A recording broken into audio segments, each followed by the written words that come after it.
Antes de darle la palabra a la doctora Lely Solari, quiero dar cuenta de las cifras que nos han sido remitidas por el Ministerio de Salud respecto a la pandemia el día de hoy. Un total de 1.387 infectados en las últimas 24 horas y 122 fallecidos. Es un poco más que lo que se tuvo ayer.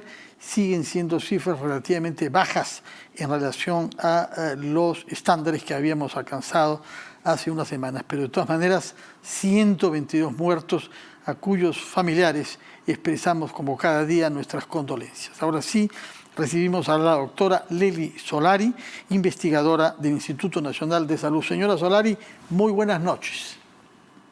Buenas noches, señor Garballo. Usted ha hecho estudios muy avanzados y un doctorado en dos universidades belgas, país pequeño del norte de Europa que poseyó una de las colonias más grandes del mundo, el país que se llamaba Zaire antes y que ahora es la República Democrática del Congo. Razón por la cual en Amberes y en Gante, donde usted ha estudiado, país flamenco, hay estudios tropicales muy desarrollados.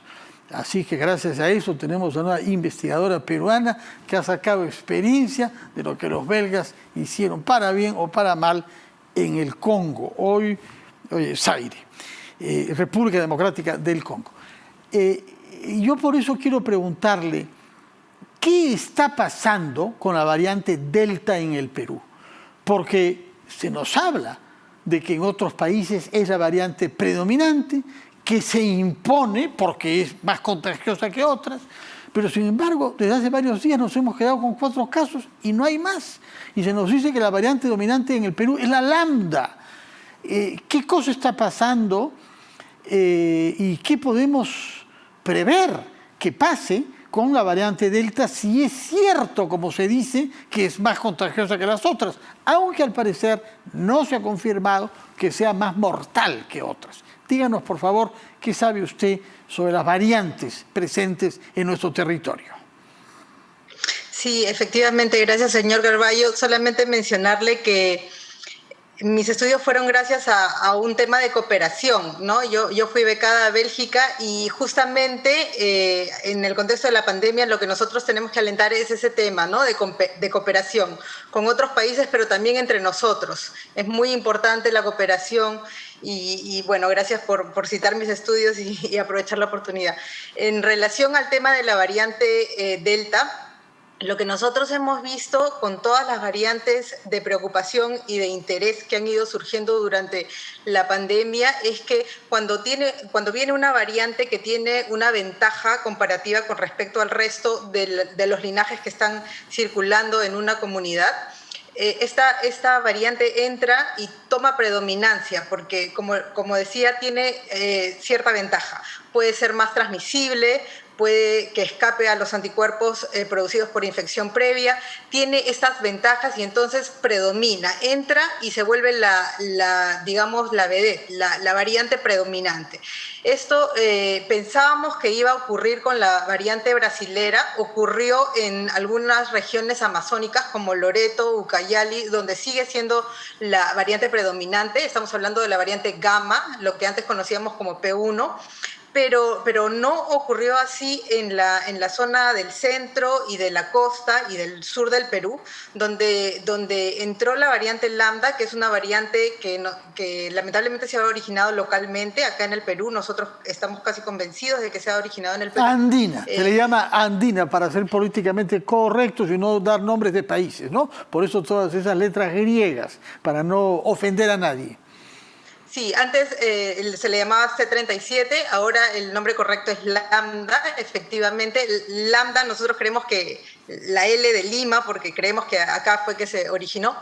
Y entonces esta variante no ha permitido ni que entre la variante alfa, que es la variante del Reino Unido, ni que predomine de manera muy importante en la costa la variante gamma de Brasil. O sea, algo hay en esta variante lambda que también la hace que tenga muchas ventajas y como que las otras variantes que son muy importantes y que en otros países cobran predominancia muy rápido, no logran hacer eso en el Perú. Nosotros creemos que es por esta presencia de la variante Lambda.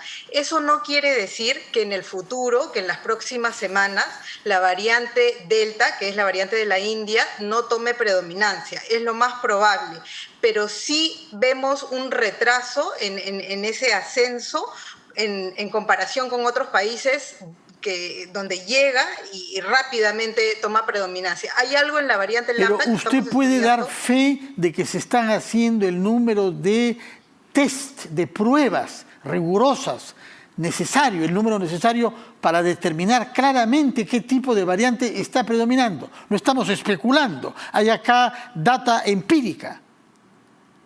No, lo ideal es el 10% de los pacientes positivos que vayan a secuenciación genética. Eso es lo ideal para tener una representatividad, digamos, a nivel poblacional. Nosotros todavía no estamos en ese nivel, estamos acercándonos, hemos multiplicado por 10 nuestra capacidad de secuenciación en los últimos meses, pero sí podemos decir que en relación a lo que esperábamos, un ascenso muy marcado, que es lo que hemos visto, por ejemplo, en Inglaterra, es lo que estamos viendo en Estados Unidos, estamos teniendo un ascenso, digamos que más progresivo, o sea, no tan marcado. Pero sí esperamos, en primer lugar, existe una alta probabilidad de que obviamente hayan más casos de la variante Delta que los que estamos ubicando. Eso es muy probable. Sí, 4 es una cosa... Sí, muy reducida. Sí, ¿no? Deben haber muchos más, pero en segundo lugar, sí, hay algo en la variante Lambda que hace que la variante Delta progrese más lentamente que en otros países. Lo que nos dice entonces es que la variante andina está impidiendo que entre acá la variante de la India. No, lo que estoy diciendo es que no progresa en nuestro país tan rápidamente como progresa en otros países donde estaba la alfa. Ahora bien, ¿qué sabemos sobre la capacidad letal de la variante Delta de la India? Porque la paradoja es que se nos ha despertado miedo por ella, ¿no? Pero de los 4 casos que se conocen, ninguno ha requerido ser hospitalizado. De manera que aparentemente es muy contagiosa, pero no tenemos la prueba de que sea más letal que otras variantes. No, el estudio de casos controles hecho por Public Health England, por el Instituto de Salud Pública de Inglaterra, inicialmente no ha mostrado, felizmente, una mayor letalidad de esta variante. Sin embargo, cuando una variante que es mucho más transmisible, porque estamos hablando de que esa variante es mucho más transmisible, en vez de 2 a 3 contactos adicionales, esta variante produce 5 a 8, o sea, estamos hablando de mucho más casos, y cuando se producen más casos, proporcionalmente también se producen más muertes. Además, hay data que recién esta semana ha salido, que esta variante podría estar produciendo más hospitalizaciones. No estamos hablando de mayor letalidad, pero sí estamos hablando que en Inglaterra ya se están produciendo más hospitalizaciones y eso nos preocupa. Entonces, nos preocupa que pueda pasar en las semanas siguientes. Pero no es el caso en el Perú todavía, porque tengo el dato que se lo he escuchado decir al ministro de Salud, que los 4 casos Delta no han requerido hospitalización. ¿Es correcto? Así es, no es correcto. Como le digo, esta variante no es más letal. Hay cierta data que indica que puede producir más hospitalizaciones, pero también es porque, como es más transmisible, produce más casos y proporcionalmente cuando hay más casos, obviamente hay más casos severos. Ahora bien, ¿sabemos hacer cercos epidemiológicos?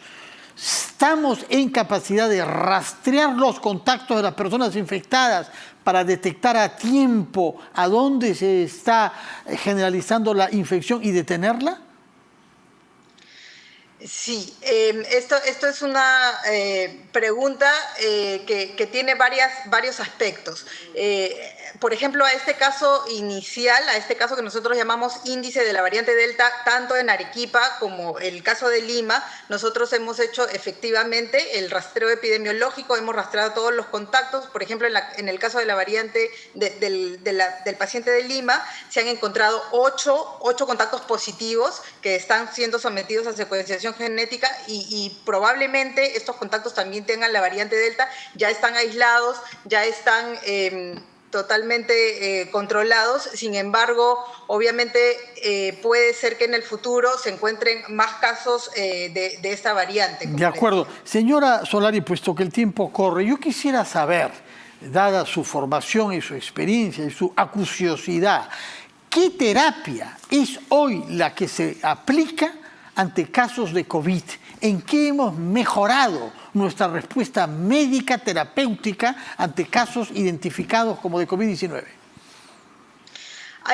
Para la terapia hay anticuerpos monoclonales que están siendo muy interesantes, que están arrojando resultados muy interesantes para el tratamiento de la enfermedad, ya digamos cuando ya el paciente está infectado. Pero no perdamos la perspectiva que lo más importante en el control no es ver solamente el caso individual, es ver el caso en la comunidad. Y la mejor herramienta que tenemos, señor Garballo, y lo sabemos, es la vacunación. Eso sin duda. Es la vacunación. Sí. Nosotros podríamos estar hablando de vacunar incluso en cercos epidemiológicos, y eso es algo que se está evaluando, que en el futuro probablemente se va a tomar en cuenta, pero la vacunación es lo que ¿Cuándo no debemos... en el futuro? ¿Cuándo? Porque el tiempo corre y el gobierno cambiará pronto, ¿eh?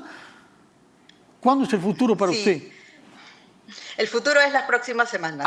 Muy bien. Dentro de este gobierno. Toma nota. Queda invitada la próxima semana para contarnos si se están adoptando esas medidas, porque quedan pocas semanas antes del cambio de gobierno. Muchísimas gracias por su presencia, Lely Solari. Siempre estimulante su curiosidad científica y la claridad con la que nos da respuestas a nuestras inquietudes. Ponemos acá fin a nuestro programa por hoy y los invitamos mañana a sintonizarnos nuevamente a las 7 de la noche para una nueva versión de este programa, las 5 de las 7. Muy buenas noches.